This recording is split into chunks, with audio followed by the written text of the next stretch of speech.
évoqué par plusieurs collègues lors de la récente audition du président et du directeur général de la HAS. C'était d'ailleurs la semaine dernière, je crois, ou il y a 15 jours. De fait, certains de vos produits, Monsieur le Président, ont été mis en lumière par l'actualité, notamment après le dramatique incendie du Nouvel An survenu dans la station suisse de Crans-Montana. En outre, l'expérience d'une entreprise telle que la vôtre est intéressante afin d'illustrer comment des recherches menées au sein d'organismes publics peuvent essaimer, comment vous protégez ou développez vos brevets, ou encore comment vous envisagez votre développement au milieu de laboratoires ou de fonds de capital développement dont certains doivent être intéressés par votre profil. Je pense qu'ils vont regarder ça de très près. Cet échange est donc intéressant à plusieurs titres, à la fois au regard de votre propres activités, de ce point d'actualité, mais également, finalement, de la structuration de l'entreprise et de vos perspectives. Monsieur le Président, je vous laisse donc commencer cette audition par un propos liminaire, peut-être complété par Monsieur Bouvier. Et la règle, c'est que très vite, on rentrera dans un échange avec les sénateurs pour pouvoir répondre aux questions et éventuellement, avoir un peu des retours sur l'avenir que vous envisagez. En tout cas, un grand merci. D'abord, pour votre activité, d'accord, et pour votre présence. Merci. Merci à vous. Merci à vous. Monsieur le Président, Mesdames et Messieurs les sénateurs, je vous remercie sincèrement de me donner la parole aujourd'hui. Nous respirons en cet instant présent sans y penser. L'air qui nous entoure contient de l'oxygène indispensable à la vie. Cet oxygène est la condition même de la vie complexe sur Terre, il y a 2,4 milliards d'années, qui a permis en fait la colonisation de la Terre. Aujourd'hui encore, chaque cellule de notre organisme dépend de l'oxygène pour pouvoir produire son énergie. Sans oxygène, il n'y a ni régénération, ni cicatrisation, ni survie cellulaire. Toute la médecine moderne, d'une certaine manière, est une lutte contre l'hypoxie, c'est-à-dire l'absence d'oxygène. Dans l'infarctus du myocarde, dans les accidents vasculaires, dans la transplantation et bien sûr dans la cicatrisation des plaies. C'est précisément sur cette question essentielle, comment transporter et délivrer de l'oxygène là où il en manque, que se fonde l'ensemble des technologies et de la plateforme que nous avons développée au sein d'Emarina. Alors je ne suis pas médecin, je suis un biologiste marin, un chercheur devenu entrepreneur. Depuis l'enfance, fasciné par les océans, que beaucoup d'entre nous avons découvert à travers les images du commandant Jacques-Yves Cousteau que j'ai eu la chance de rencontrer, j'ai voulu comprendre comment la vie s'adapte aux environnements extrêmes. C'est grâce à l'école de la République et à l'université publique française que j'ai pu mener une thèse de doctorat consacrée à la respiration d'un ver marin vivant sur nos côtes atlantiques depuis 450 millions d'années, Arenicola marina. Ce qui était au démarrage de la recherche fondamentale est devenu au fil des années une plateforme technologique. Et cette plateforme que nous développons aujourd'hui au service des patients. Cette audition est pour nous très importante, vraiment très importante. À la fois pour vous expliquer ce que nous avons développé au sein de Emarina, localisé en Bretagne, dans le Finistère Nord, à Morlaix plus précisément, mais plus largement pour la science, l'innovation de rupture et la médecine. Je dois vous dire que mon aventure entrepreneuriale a commencé ici, en ces lieux, où en 2007, nous avons reçu le Grand Prix du Sénat pour les sciences de la vie et qui avait été décerné par M. Christian Poncelet. Mes travaux de recherche ont été récompensés aussi en 2001 par la médaille de bronze du CNRS. À cette époque, mes travaux n'étaient que fondamentaux, juste essayer de comprendre comment un simple ver marin, colonisant la zone de balancement des marées, était capable de respirer entre la marée haute et la marée basse. Simple question pour faire avancer nos connaissances. Et je me rendis compte bien plus tard que marée haute et marée basse correspondaient à une problématique en médecine qui n'était non résolue, qu'on appelle l'ischémie et la reperfusion.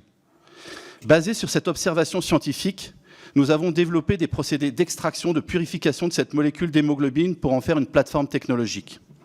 Cela représente 18 années de recherche, plus de 60 brevets, une ferme marine unique intégrée à Noirmoutier, un procédé industriel pour fabriquer des dispositifs médicaux, une intégration verticale de la mer jusqu'au bloc opératoire.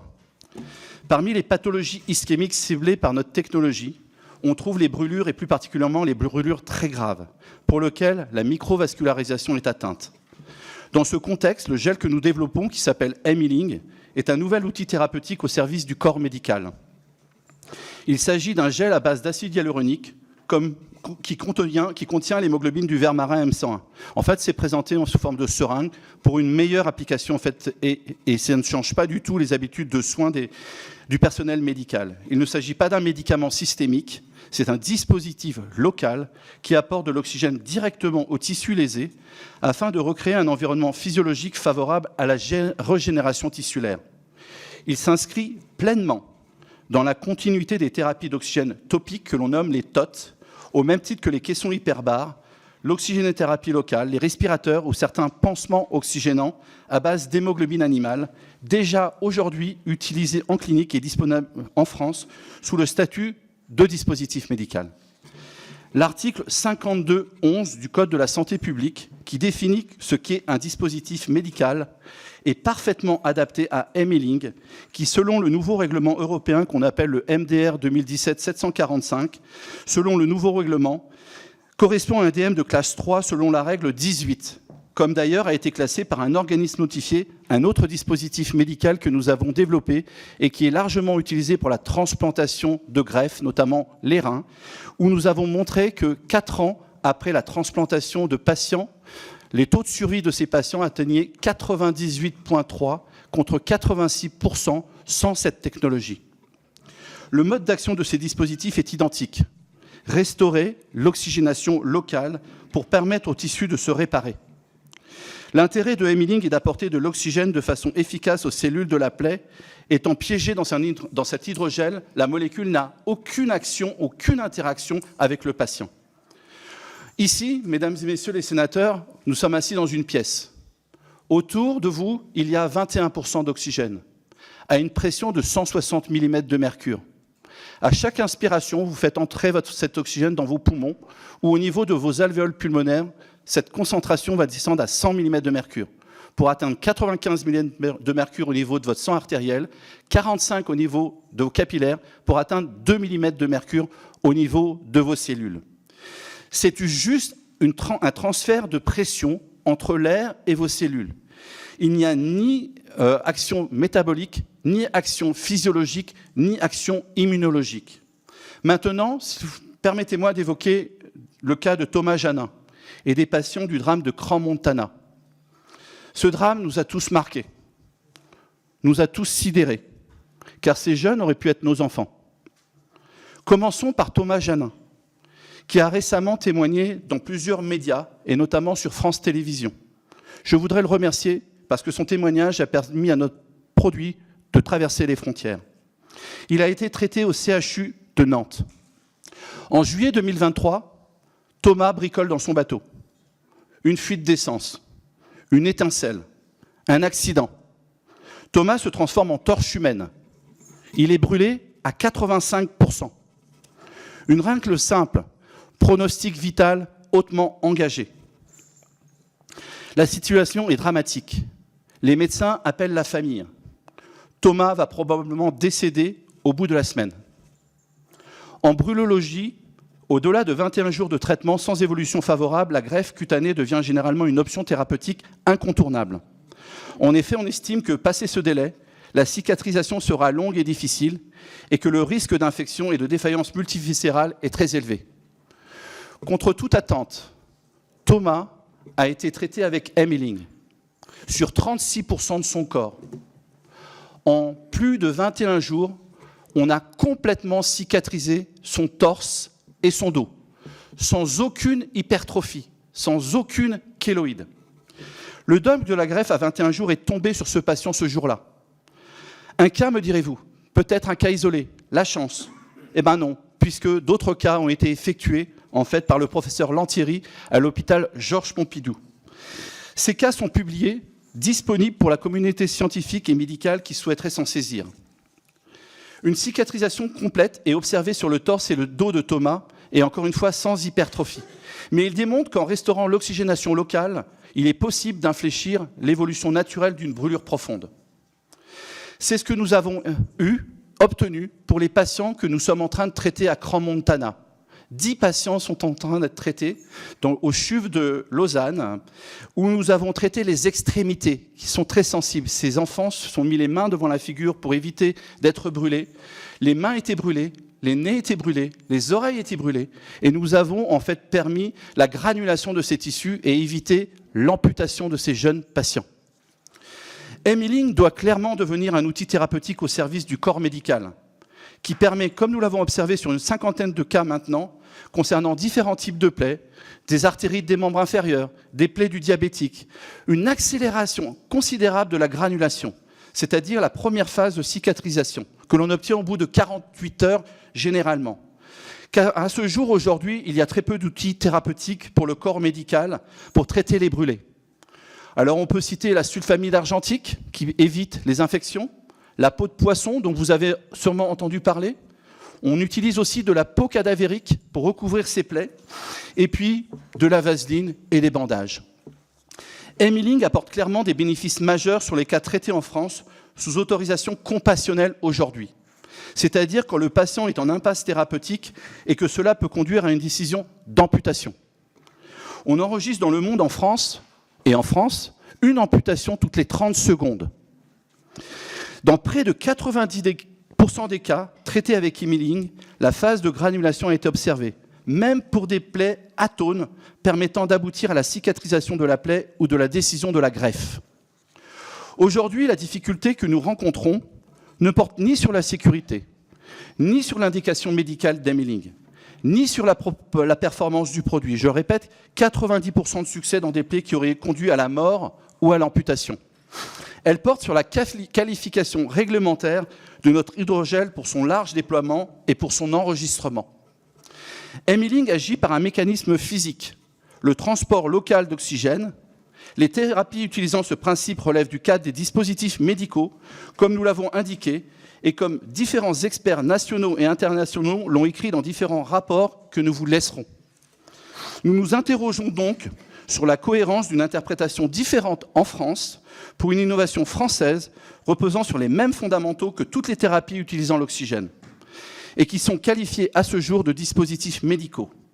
Un produit est sur le marché que je vous demande de noter. Il s'appelle le Granulox, produit allemand commercialisé par la société Molnick, qui est un dispositif médical et qui est aujourd'hui dans tous les hôpitaux français. Un traitement réglementaire distinct créerait à la fois une distorsion de concurrence majeure en Europe et dans le monde et constituerait un frein majeur au développement de cette innovation de rupture pour le traitement des plaies en général et une perte de chance massive pour les patients. Nous ne demandons aucun privilège. Nous demandons la cohérence simplement et que les règles européennes soient respectées pour nous comme pour tous les autres dispositifs médicaux utilisant le même principe. Qualifier ce dispositif médical en médicament contre l'avis des experts serait à la fois un non-sens scientifique et un non-sens réglementaire. Pourquoi ? Pour deux raisons essentielles. Premièrement, nous vivons en permanence dans 21% d'oxygène. Considérer aujourd'hui l'oxygène de l'air comme un médicament impliquerait que chaque Français demande une ordonnance à son médecin pour pouvoir respirer.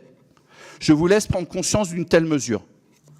Deuxièmement, à requalifier l'ensemble des produits largement utilisés dans le monde, caissons hyperbares, respirateurs, pansements équivalents et perméables à l'oxygène, en médicaments serait impossible, car les autorités compétentes des autres États membres ne le permettraient pas. L'histoire de la médecine nous enseigne que toute innovation majeure de rupture suscite d'abord la prudence et l'interrogation. Alexandre Fleming découvre la pénicilline en 1928. Dans une simple moisissure, un simple champignon, ridiculisé dans un premier temps. Il faudra des années pour que son potentiel soit pleinement reconnu, notamment la Seconde Guerre mondiale, où cette poudre de champignon a permis d'éviter des amputations en 1943 sur des soldats britanniques.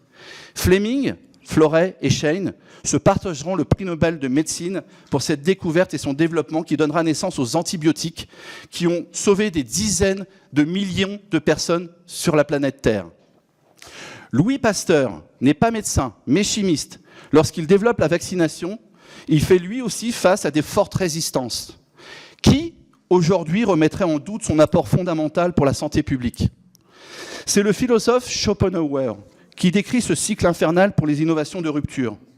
Je le cite, « Toute vérité passe par 3 étapes. D'abord, elle est ridiculisée. Ensuite, elle est violemment combattue. Enfin, elle est acceptée comme une évidence. Et Marina aura 18 ans dans un mois. J'ai tenu tout ce temps pour voir enfin... Je suis désolé, je suis ému.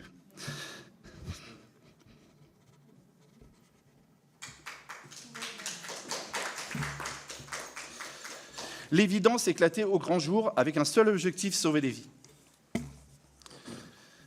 Ce 18 février 2026 est l'un des jours les plus importants de ma vie scientifique. Lorsque la science est établie et que la sécurité est démontrée, la régulation doit accompagner le mouvement plutôt que le figer. Le principe de précaution est essentiel, mais il peut devenir la précaution comme principe, qui devient, du fait, le principe d'immobilisme. Nous plaidons pour une innovation responsable, fondée sur la science, encadrée par le droit et ouverte au progrès. On ne peut plus soigner les patients du XXIe siècle avec des dogmes du XXe siècle. Le pragmatisme doit devenir la raison. Le risque zéro, nous l'avons tous entendu, n'existe pas. Le principe de précaution est un pilier de notre droit constitutionnel. Il doit cependant s'accompagner d'un principe d'évaluation continue et d'adaptation, afin que la prudence ne se transforme pas en immobilisme. Je vous propose de réfléchir dans vos travaux de parlementaires à remplacer le principe de précaution inscrit dans notre Constitution en principe d'innovation responsable. Permettez-moi de terminer mon propos avec un aspect purement économique. On traite en France 700 000 plaies, dont de nombreux patients brûlés. Le coût pour notre système de santé est d'environ 3,4 milliards d'euros. Si nous reprenons le cas de Thomas Janin, brûlé à 85%, un patient comme celui-ci reste entre 12 et 15 mois à l'hôpital et coûte pour notre système de santé près d'1 million d'euros. Thomas est sorti sur ses deux jambes environ 3 mois après son hospitalisation, soit une économie d'environ 750 000 euros pour ce patient, pour le service de santé que nous payons tous. Un autre cas, récemment, nous avons traité une patiente avec des plaies chroniques aux deux jambes. Elle était traitée depuis 144 mois pour ses plaies, soit 12 ans d'aller-retour chez elle et à l'hôpital.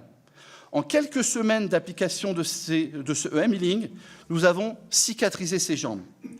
Messieurs et mesdames les sénateurs, ce n'est pas de la magie, ce n'est pas miraculeux, juste une découverte scientifique basique comme la poudre de champignons de Fleming mis au service de la santé. La plateforme technologique que nous avons découverte sur une plage bretonne est une révolution médicale. Elle a mis du temps à s'imposer comme toute innovation de rupture. Mais il y aura, j'en suis sûr, un avant et un après ce 18 février 2026. Nous avons le choix maintenant, soit de l'accompagner par une vision publique et politique forte, soit de tenter de la bloquer par des fausses arguties réglementaires ici en France. Mais personne ne pourra désormais la bloquer au niveau international dans différents domaines médicaux, la transplantation d'organes, le traitement des plaies, le traitement des maladies parodontales, l'ophtalmologie, l'oncologie, les maladies ischémiques dont la drépanocytose. Mesdames et messieurs les sénateurs, une révolution médicale est en marche. Et je terminerai ici mon intervention par une phrase que j'adore de Léonard de Vinci, qui s'inspirait de la nature pour innover. Il disait, je cite, « Scrute la nature, c'est là qu'est ton futur. J'ai simplement observé un ver sur la plage, présent à la surface de la Terre depuis 450 millions d'années. Je vous remercie de votre attention et tiens à remercier à travers vous, Monsieur le Président Gérard Larcher, qui m'a adressé un courrier prenant note de ma proposition que je lui ai faite sur la modification du principe de précaution en principe d'innovation responsable, afin de ne pas bloquer des innovations de rupture répondant à des problèmes de santé publique. Merci de votre attention. Merci, Monsieur le Président, pour cette longue intervention, et qui situe bien à la fois le domaine d'activité et puis qui correspond finalement au questionnement que nous nous posions, qui est quand même clairement ce point d'actualité qui nous a interpellés, et puis on a entendu le questionnement sur les modalités. Alors, nous ne sommes pas dans une démarche où on rentre sur les logiques applicables à la qualité ou la partie produit, c'est vraiment la réflexion sur les organisations autour de tout cela. Alors, je vais donner maintenant la parole, si vous voulez bien, je peux te donner directement la parole après cette intervention. Je commence par Elisabeth Doineau. On va en prendre plusieurs. Hein. D'accord. Merci, Monsieur le Président. Monsieur le Président directeur général, je voudrais en tout cas vous dire toute mon admiration. Et cette admiration, je la partage avec certainement un certain nombre d'entre nous ici présents, mais aussi hors de cette enceinte, enfin en tout cas de cette commission, puisque je parlais de votre entreprise avec mon collègue Michel Canvet. Et je peux vous dire que c'est une vraie fierté pour les Bretons d'héberger un tel entrepreneur que vous.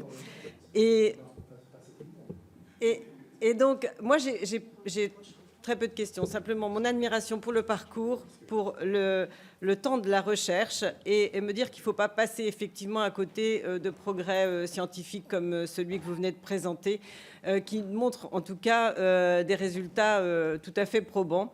Et je pense qu'il faut regretter qu'en France, en fait, c'est souvent quand on est au pied du mur que voilà, on découvre des choses qui ont fait l'objet de recherches pendant des années et d'un parcours aussi d'autorisation qui est un parcours du combattant, il faut le dire. Hein. Donc, je pense qu'il faut aller très très vite. Et moi, je m'associerai en tant que rapporteur général à toutes les initiatives qui seront prises par le Sénat, en particulier le président de la Commission des Affaires sociales, pour vous aider dans cette démarche d'autorisation, parce que je trouve effectivement complètement incohérent, alors que voilà, on a des résultats, qu'on n'aille pas plus vite sur ces thérapies de rupture. Je pense que de toute façon, en France, on n'a pas pris suffisamment l'importance de toutes ces thérapies de rupture et ces innovations.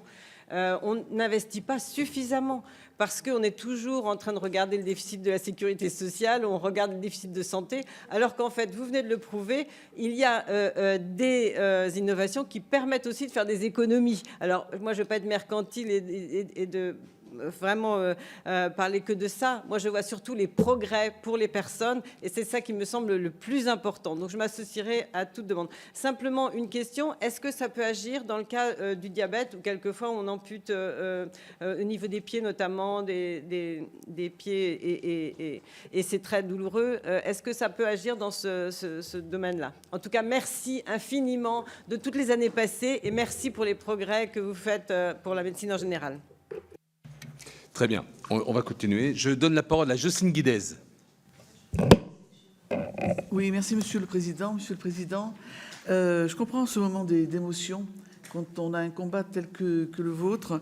Parfois, il faut plusieurs années pour se faire entendre et parfois, on trouve ça un peu long. Donc, je crois qu'ici, on a tous aussi des combats et on sait ce que c'est. Moi, j'ai vu dans votre présentation un lien évident avec les ethnogreffes.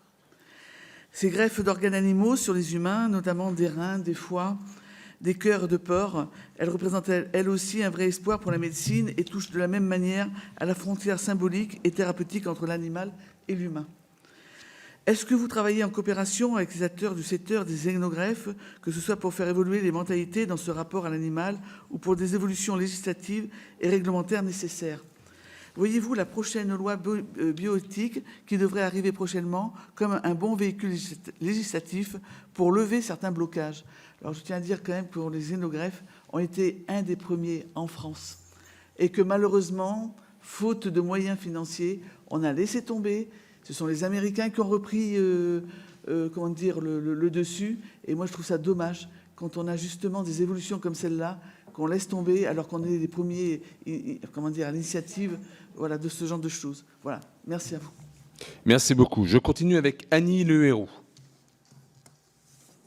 Oui, bonjour. Alors, je suis la Bretonne de service en l'absence de Jean-Luc Fichet qui vous a défendu à plusieurs reprises dans cette instance. Donc, je suis sénatrice des Côtes-d'Armor et je vous connais depuis très, très longtemps. Et c'est vrai que quand j'entends que les autorisations sont toujours pas sorties. Je crois que vous avez eu la confiance des instances locales, départementales, régionales, européennes. Donc, à un moment donné, il faut que ça se concrétise parce que, comme vous l'avez dit, vous faites pas de la magie. Vous avez des résultats probants et concrets. Donc, quelle est la nature, comment vous interprétez cette difficulté, la nature des obstacles, en fait, qu'ils soient administratifs ou médicaux qui font qu'aujourd'hui, vous n'obtenez pas les autorisations nécessaires pour les mises sur le marché. Je voulais savoir si, au niveau international, à l'étranger, vous avez des autorisations qui vous permettent de développer ou de commercialiser vos produits, parce qu'à un moment donné, les personnes que j'ai citées ont aussi investi parce qu'ils croyaient en vous, parce que vous avez convaincu par votre détermination et puis la qualité de vos travaux et des résultats de ces travaux. Donc, quels sont les obstacles et que nous, on pourrait lever? Donc, je veux bien des informations là-dessus. Et puis, sur la perception et la réalité de la concrétisation de vos travaux à l'étranger. Et voilà pour l'instant. Merci beaucoup. Aussi la question des xénogreffes, là, parce que j'ai travaillé sur Ploufragan. Et donc, il y a eu des travaux très intéressants avec le port. Et effectivement, culturellement, on n'avance pas sur ces sujets parce qu'il y a un obstacle psychologique, mais que l'on retrouve en fait dans la culture médicale de nos plus hautes instances. Merci beaucoup. La parole à Brigitte Bourguignon. Merci, Monsieur le Président. Alors tout d'abord, ce sera plutôt un témoignage que je voudrais apporter parce que quand on a été concerné dans sa famille par un accident et qu'on a vu un grand brûlé se battre des jours et des jours et des années, d'abord pour être greffé, ensuite pour retrouver l'usage de la marche, etc., qu'on sait les souffrances que ça représente. Ce que vous venez de dire ce matin m'a beaucoup bouleversée, je vous le dis, parce que j'aurais tellement aimé que mon frère puisse avoir ces thérapies qui visiblement sont efficaces. Je comprends votre émotion, parce que quand on se bat comme vous depuis des années, j'aurais aimé vous rencontrer bien avant. Et je suis en colère, parce que hier, j'ai passé une bonne heure et demie avec ma collègue Jocelyne Guidé, avec l'AFM Téléthon et un éminent professeur qui a trouvé une possibilité aussi de soigner avec des patients qui pourraient, avant 6 ans, recouvrer l'usage parfois de leurs muscles, et que j'entends toujours les mêmes choses, c'est-à-dire soit on est bloqué par une autorisation, soit on est bloqué par des fonds qui n'arrivent pas suffisants, en tout cas pour la recherche, et qui toujours témoignent aussi du départ de ces innovations vers d'autres pays qui, eux, savent en tirer profit. Et en fait, ça revient dans notre pays un jour plus coûteux, moins dispersé, moins accessible. Enfin, je trouve ça un peu dingue dans quel système on se trouve aujourd'hui. Vous témoignez aussi, finalement, d'une manière cynique pour nous, en tout cas, mais c'est normal, du retour sur investissement qu'il pourrait y avoir, puisque les traitements dont je vous parlais tout à l'heure sont visiblement plus courts, plus brefs et plus efficaces dans ce que vous témoignez. Alors, ma question, elle est très technique. Ça s'adresse aussi aux grands brûlés de 3e degré, parce que vous avez parlé d'autres que je ne connais pas, hein, c'est pour ça. Et donc, voilà, bon, c'était juste, franchement, un témoignage. Merci. Merci beaucoup. La parole à Corinne Imbert. Merci, Monsieur le Président. Merci, Monsieur, pour votre présentation que vous avez faite avec cœur et beaucoup d'émotion.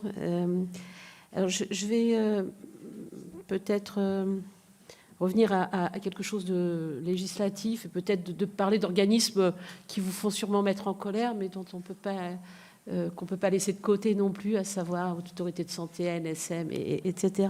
Et je vais m'exprimer en tant que co-rapporteur de la mission d'évaluation et de contrôle de la sécurité sociale, puisque je suis co-rapporteur avec 2 de mes collègues sur un sujet qui est l'innovation thérapeutique. Voilà. Et c'est pour ça que je fais le lien avec tout cela. Et donc, j'aurais une interrogation plus large sur l'écosystème de l'innovation dans notre pays, et votre témoignage et le combat que vous menez peut nous éclairer. Vous l'avez dit, on peut regretter une réglementation trop exigeante, tout ça prenant du temps. Et quand on avance comme ça, on sent qu'on a quelque chose de formidable dans les mains, évidemment, on est forcément très impatient. Pour autant, l'essor de l'innovation en santé dans notre pays témoigne aussi d'un mouvement durable.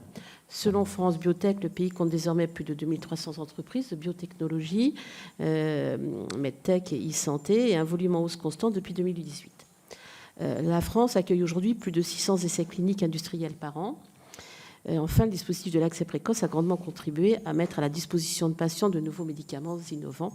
On peut le constater puisque 140 000 patients ont pu bénéficier de traitements au titre de l'accès précoce depuis 2021. Donc si beaucoup de choses sont à améliorer, la France dispose de certains atouts. Dans ce cadre, quelles sont selon vous les principales qualités de notre modèle en matière d'accès à l'innovation thérapeutique? Vous pourrez aussi m'exprimer ses défauts si vous le souhaitez, bien sûr. Une question sur l'environnement international qui est complexe et dans lequel les entreprises innovantes agissent. Forte concurrence entre l'Europe, entre les États-Unis, entre l'Asie. On voit bien les positions du président américain. S'il pouvait attirer toutes les entreprises innovantes sur son territoire. Et je discutais il y a quelques minutes avec un professeur en pharmacie qui siège à l'Académie nationale de pharmacie et qui faisait une étude aussi sur les médicaments innovants qui existaient dans le monde et ce qu'on ne pouvait pas avoir dans notre pays. Il y a un sujet aussi là-dessus. Donc, la NSM, l'Agence de l'innovation santé, la DGOS ont annoncé la mise en place, à compter du premier trimestre 2026, d'un dispositif accéléré d'autorisation pour certains essais cliniques. Est-ce qu'accélérer les procédures permettrait en effet d'attirer davantage de projets sur le territoire et d'offrir un accès plus précoce aux thérapies innovantes? C'est tout ce qu'on pourrait souhaiter. Quel regard portez-vous sur ces annonces, sur ces procédures dérogatoires visant à renforcer l'attractivité de la recherche clinique? La France pourrait-elle être au rendez-vous dans ce domaine? Enfin, je vais revenir à votre entreprise, bien sûr, et notamment avec 2 innovations thérapeutiques dont vous nous avez parlé, Emo2Life et M-Healing, c'est comme ça qu'on dit, excusez mon mauvais français. Le CHU, concernant le premier, donc Emo2Life. Le CHU, la NSM et vous-même, le CHU de Brest, pardon, il semblerait que la publication des résultats d'une étude clinique réalisée avec le CHU de Brest soit bloquée. Donc le CHU, la NSM et vous-même, vous rejetant la faute. Pouvez-vous nous en dire plus à ce sujet? Sur ce même dispositif, vous avez reçu en 2022 le marquage CE, indiquant la conformité du dispositif aux exigences essentielles de sécurité et de bénéfices cliniques pour sa mise sur le marché européen. Pourquoi votre dispositif n'a-t-il pas pu être évalué par la Haute Autorité de Santé en vue d'une prise en charge depuis? Ça me paraît être un vrai sujet. Enfin, je suis un peu longue. Enfin. C'est le enfin que le président attendait. Je suis un peu longue, mais je parle pour 3. Voilà, ça c'est ma petite excuse. Hein, comme ça me donne un bonus. Vous semblez, donc, pour les pansements M-Healing, leur utilisation par les hôpitaux suisses à la suite du drame de Grand Montana a-t-elle entraîné une réaction de la part des autorités françaises concernant une possible autorisation de mise sur le marché? Vous semblez regretter la qualification de médicaments et non pas de dispositif médical, alors que la notion de médicament, moi, me va bien, mais vous allez m'expliquer pourquoi. Et quels sont les avantages et inconvénients d'un statut plutôt qu'un autre dans le processus d'autorisation? Et plus largement, quelles sont vos relations avec la NSM? J'en ai terminé, Monsieur le Président. Et encore une fois, j'ai parlé pour 3. Parfait, Madame la rapporteure. Allez, la parole à Florence Lasserade. Et de façon beaucoup plus courte, tout a été posé comme question. Moi, c'était simplement pour une précision. Vous avez une forme injectable, finalement ça se présente comme seringue, ce n'est pas de l'injectable, mais quand vous parlez de drépanocytose, d'infarctus du myocarde, de problèmes oculaires, en pratique, comment ça va être appliqué? C'est court. Hein. Merci beaucoup, ça fait la moyenne. La parole à Brigitte de Vessa. Merci, Monsieur le Président, Monsieur le Président directeur général. Merci vraiment, j'ai beaucoup d'admiration pour vous, vraiment. C'est impressionnant votre parcours et surtout bien ce que vous proposez aujourd'hui. Et notamment, on a parlé effectivement des grands brûlés de Crans Montana. Mais bon, en tout cas, je suis admirative. Voilà, je voulais vous féliciter. Alors moi, beaucoup de choses ont été dites, donc je vais être très, très rapide. Ça a été un petit peu évoqué, mais bon, je voudrais quand même être sûre que vous l'ayez bien compris. Quel est le principal frein, je dirais, au développement des substituts sanguins? Est-ce que c'est la science, la réglementation, l'acceptation du marché? On sait que c'est très compliqué. Et dans une vision plus future, si votre technologie atteint son plein potentiel, quel sera le premier domaine médical qui sera transformé? Je vous remercie. Merci bien. Et on arrive petit à petit. Hein. La parole à Anne-Sophie Romani. Merci beaucoup. J'ai porté pendant l'examen du PLFSS un amendement qui visait à mieux reconnaître la valeur des innovations en santé en intégrant, au-delà des seuls critères cliniques, des apports extra-cliniques des médicaments, notamment leurs impacts organisationnels, socio-économiques et industriels, au moyen d'un référentiel national d'évaluation et d'une approche pluriannuelle fondée sur les données en vie réelle. À la suite de cet amendement, la ministre de la Santé, Stéphanie Rist, s'est engagée à mandater le CEPS en lien avec la HAS pour faire évoluer ces critères d'évaluation et le cadre conventionnel. Est-ce que ces évolutions iraient, selon vous, dans le bon sens pour les innovations de rupture, comme celles que vous développez aujourd'hui? Est-ce que vous seriez favorable? Et est-ce que vous êtes intégré, justement, à ce travail qui pourrait être mené entre le CEPS et la HAS? Je vous remercie. Très bien. Alors, il manque Marion Nakanes, mais lorsqu'elle reviendra, on lui posera sa question. Monsieur le Président, je vous laisse répondre. Alors, il y a quelques sujets qui se recoupent, hein, notamment sur la méthodologie, les blocages et tout ça, et puis d'autres, voilà. Donc, je vous laisse, alors peut-être en duo, enfin vous de voir, mais voilà, je vous laisse la parole. Merci à vous, mesdames et messieurs et mesdames les sénateurs.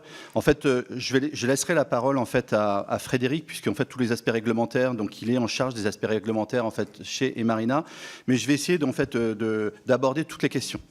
Donc la première question de Madame la rapporteure, c'est est-ce que notre produit fonctionne sur les plaies du diabétique?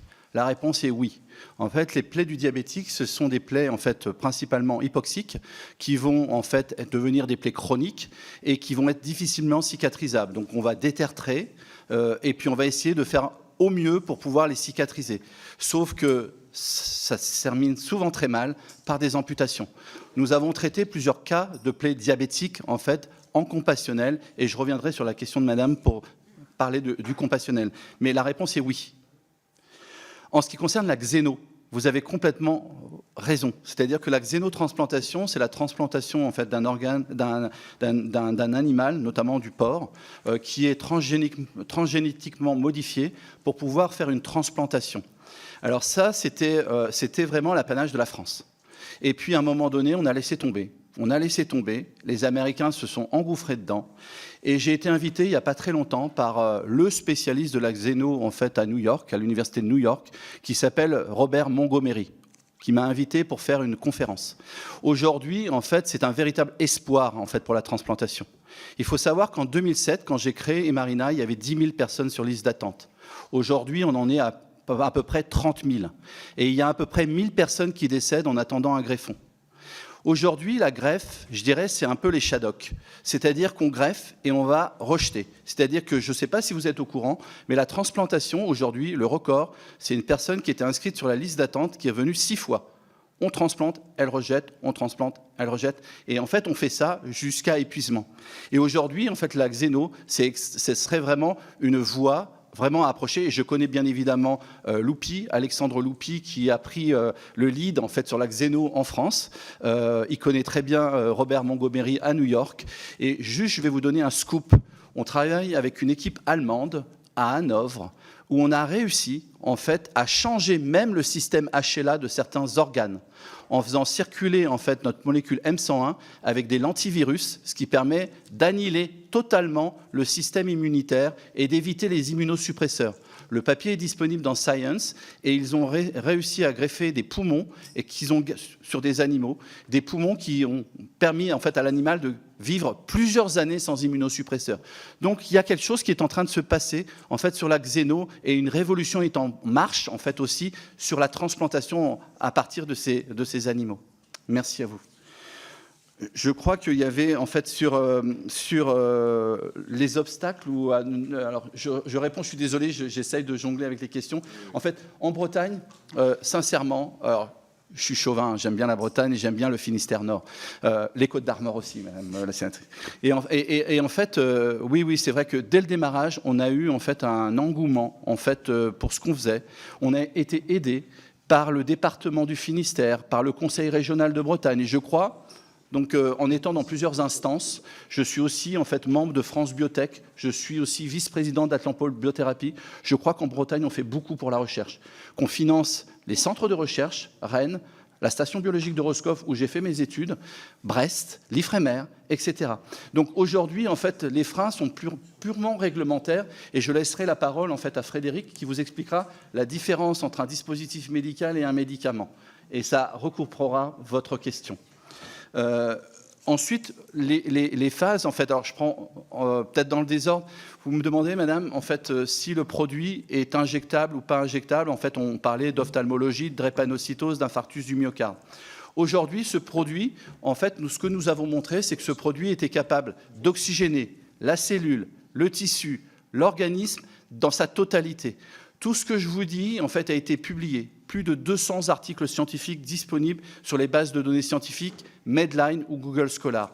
Vous allez voir apparaître dans à peu près un mois un papier qui a été fait avec l'Institut Imagine, donc le groupe qui travaille sur la drépanocytose, et le professeur Olivier Lermine. Vous allez voir, c'est incroyable. Alors c'est toujours incroyable, et là on a montré qu'on était capable de réverser la crise occlusive du drépanocytaire sur des modèles animaux, parce qu'on m'a dit récemment que les mots ont un sens, donc c'est sur des animaux, où on a évité en fait la crise occlusive en fait de ces animaux. Donc c'est une révolution, il n'y a rien aujourd'hui à part l'hydroxyurée qui permet d'éviter les thromboses lors de ces crises occlusives. Et donc comment ça va se passer? C'est que ce produit-là, en fait aujourd'hui, on l'a sous forme de différents conditionnements, sous forme liquide, sous forme de gel, sous forme de poudre. Et juste aussi pour vous dire, c'est que les Américains ont compris. On a signé en fait au mois de décembre ce qu'on appelle un CRADA avec l'US Navy qui va développer avec nous ce produit pour amener ce produit en poudre sur les champs de bataille, parce que vous voyez bien en fait un militaire sur un champ de bataille, choc hémorragique, on a besoin de produits sanguins. Ils estiment aujourd'hui que 20% des militaires qui vont aller à l'avant en fait, auront besoin d'une transfusion sanguine. Donc, ils s'apprêtent en fait à faire des stocks de produits sanguins pour soigner ces militaires. Ce produit est disponible, on l'a montré, sur le traitement de l'AVC, donc avec l'armée américaine. Oui, injectable. Avec injectable, en fait, sur le traitement de l'AVC, sur le traitement de l'infarctus et sur le traitement de la drépanocytose sous forme injectable. Donc cette molécule qu'on appelle M101 est dissoute dans du plasmalite, un plasma expandeur, dans lequel on peut injecter par voie IV ce produit. Donc en ophtalmo, on travaille avec le 15-20 sur la dégénérescence maculaire, la DMLA. On a travaillé aussi sur la maladie de Fuchs qui permet en fait la cicatrisation de la cornée, sous forme de gel, de collyre que l'on peut mettre en fait sur la cornée. Et ça, c'est principalement les personnes qui souffrent d'apnée du sommeil, en fait, vont fermer très fort les paupières la nuit et créer de l'hypoxie en fait au niveau de la cornée. Et au fur des années, en fait, la cornée va se détruire. Et donc, on a montré que quand on mettait en fait ce produit-là sur la cornée, on était capable d'oxygéner la cornée. Donc ça, c'est par la voie topique. Et on travaille avec le 15-20, avec une équipe qui permet, en fait, on a, pour la première fois, pareil, il y aura un papier, on est capable de mettre en culture les cellules de la rétine, ce qui n'était impossible. Donc on va pouvoir mettre en place des modèles pour aller trouver des médicaments très particuliers pour traiter, en fait, ce type de pathologie. En injectable, en fait. Maintenant, je te laisse la parole, Frédéric. Alors, je suis désolé. Après, je reviendrai en fait sur l'innovation. Juste pour l'injectable, on est en seringue, c'est un gel. Ce ne sera pas injectable. Ce sera une seringue, bien sûr, peut-être injectable, mais ce sera un liquide. Ce sera une autre forme. Oui, de mon côté, je vais reprendre de plus la partie réglementaire. C'est bon. Donc il y avait plusieurs questions concernant d'abord notre produit Emo2Life, qui est un produit de préservation de greffons, qui a obtenu effectivement le marquage CNE il y a quelques années et qui a été mis sur le marché. Et on a continué à suivre ce produit sur le marché parce qu'on doit, notamment au niveau des dispositifs médicaux, faire un plan d'évaluation clinique, que ce soit au niveau littérature, que ce soit au niveau essai clinique que nous avons effectué sur ce produit, mais également que ce soit au niveau post-market. Dès qu'on met le produit sur le marché, on doit s'assurer et suivre ce produit sur le marché. Dans cette partie-là, on a voulu refaire un essai clinique, renouveler cet essai clinique au CHU de Brest, comme vous l'avez dit. Malheureusement, les résultats du CHU de Brest ne sont pas arrivés en temps et en heure, ce qui nous a mis dans une situation très périlleuse, puisque au niveau de l'organisme notifié, il n'a pas pu se baser sur cette évaluation post-marché pour continuer à mettre nos produits en marqué CE et les mettre sur le marché. Donc ils nous ont retiré pour des raisons administratives, parce qu'on n'avait pas de données à donner en temps et en heure. Donc ça, c'est la petite histoire qui était malheureuse pour la société, qui a mis beaucoup de problématiques en interne. Deuxième chose, vous avez évoqué un rapport du CHU de Brest qui est arrivé il y a quelques mois, effectivement. Ce rapport, nous le contestons officiellement. Nous avons refait un rapport par des experts externes pour revoir la méthodologie qui a été appliquée. Il y a eu plusieurs biais dans cette étude. Je ne vais pas revenir sur le détail. Et aussi, un effet majeur, c'est que des solutions de préservation qui ne sont pas fabriquées par nous ont été retirées du marché au même moment.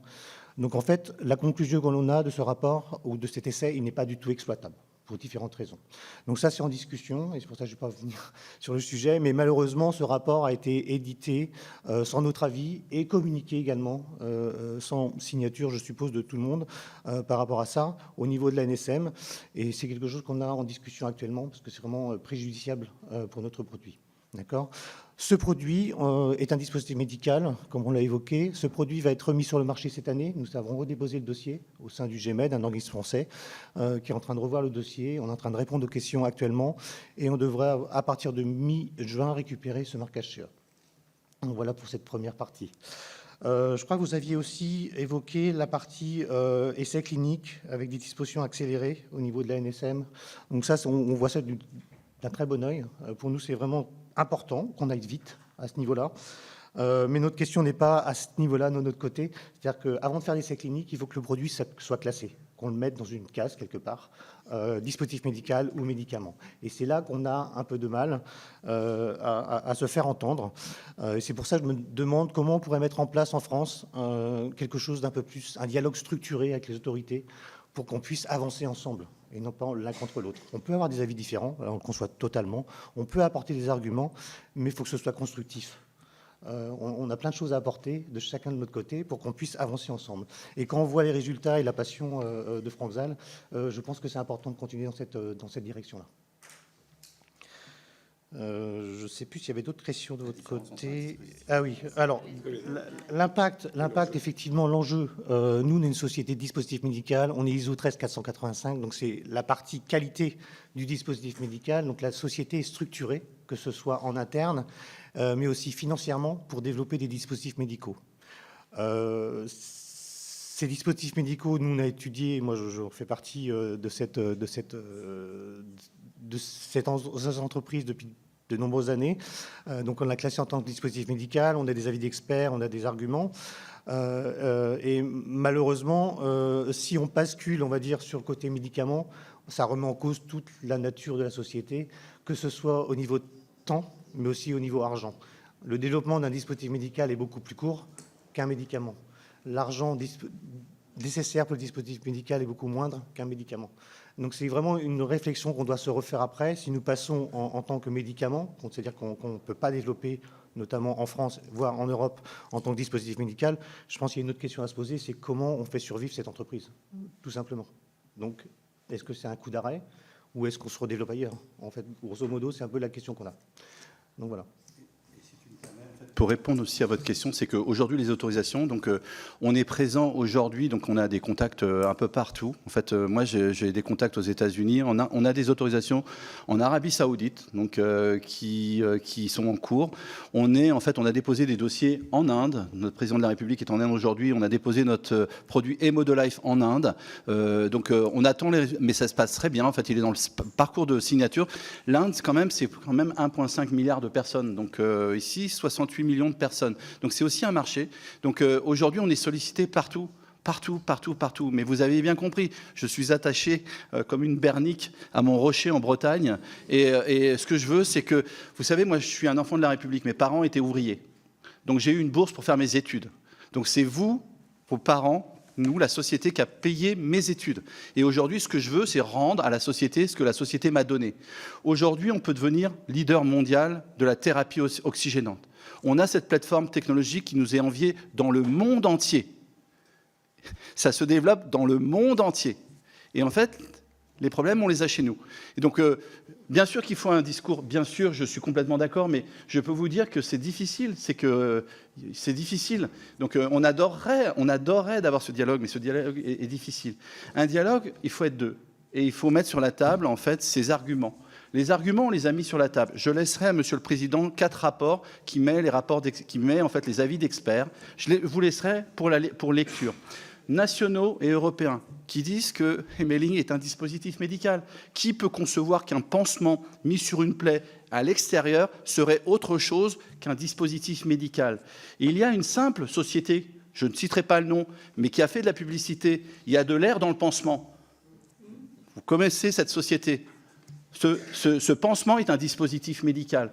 Donc pourquoi, juste une simple question, mesdames et messieurs les sénateurs et les sénatrices, pourquoi on serait traité différemment? Ensuite, pour répondre à votre question, madame, il existe aussi quelque chose qui existe à la NSM. Alors on a créé des choses. On a créé l'agence Innovation Santé, qui était censée mettre de l'huile dans les rouages. On a créé le GIO, donc c'est un bureau pour l'innovation. Mais on n'a pas eu le droit à ça. Moi, on a discuté avec l'AIS, on a discuté avec le GIO, et en fait, c'était, excusez-moi du terme, circuler, il n'y a rien à voir. Donc on a décidé, circuler, il n'y a rien à voir. Donc moi, je ne sais pas, moi je veux bien discuter, mais si on me dit circuler, il n'y a rien à voir, j'ai du mal à discuter, puisque de toute façon, il n'y a pas de dialogue possible. Après, bien évidemment, il faut mettre en avant toutes ces innovations qui sont là. Vous savez, il y a quelque chose de pragmatique. Et je pense que c'est ça qui a été fait, madame, en fait, en France. Il y a quelque chose qui s'appelle le compassionnel, l'autorisation compassionnelle. C'est extrêmement bien fait. Le compassionnel, c'est extrêmement bien fait. Sauf que c'est au coup par coup, en fait, au cas par cas. Et le souci, c'est que quand on avait, en fait, on a demandé aux autorités à la suite de Crans-Montana d'avoir une autorisation globale pour les patients qui arrivaient en France pour les traiter. Vous savez, un médecin, il ne veut pas faire de l'administration, il veut traiter ses patients. On nous a dit non, ça restera au cas par cas. La Suisse nous a dit « Ok, on traite tous nos patients avec votre produit ». Donc c'est ça la différence, c'est ce que j'appelle le pragmatisme. Et bien évidemment, aujourd'hui, ça se développe de plus en plus, notamment, alors on critique les États-Unis, mais l'Europe veut aussi le faire, c'est-à-dire qu'on fait une marche en avant, le produit marche, il reste sur le marché. Le produit ne marche pas, il est retiré du marché. C'est du pragmatisme et du bon sens, parce que, bien évidemment, madame, en fait, la sécurité, il faut l'avoir. Qui irait remettre en cause la sécurité des patients? En tout cas, certainement pas nous. Nous, on a démontré que ce pansement était safe. On a mis plus de 1000 jours ce pansement cumulé sur des patients. Aucun effet indésirable n'a été en fait démontré. C'est vérifiable. On fait ce qu'on appelle un PUTSP, un plan d'utilisation thérapeutique suivi des patients, avec chaque hôpital qui met en marche en fait un suivi de ses patients. C'est disponible. On l'envoie à la NSM. On l'envoie à la NSM et aujourd'hui, on n'a pas de retour. Donc voilà, donc moi, je ne sais pas quoi faire. Je ne sais pas quoi faire. C'est pour ça que c'est important pour moi d'être ici. Parce que moi, je demande un dialogue. Je veux juste dialoguer. Je veux juste échanger. Et ce dialogue, on nous le refuse. Très bien. Merci en tout cas pour ces précisions. Merci pour ce temps d'échange. Donc on va être preneur du rapport pour lecture. Voilà, et donc ça nous donne en tous les cas un regard et ça va alimenter les travaux de réflexion, notamment sur la partie innovation, donc ce qui est fort intéressant. Merci beaucoup en tout cas. Merci Monsieur le Président.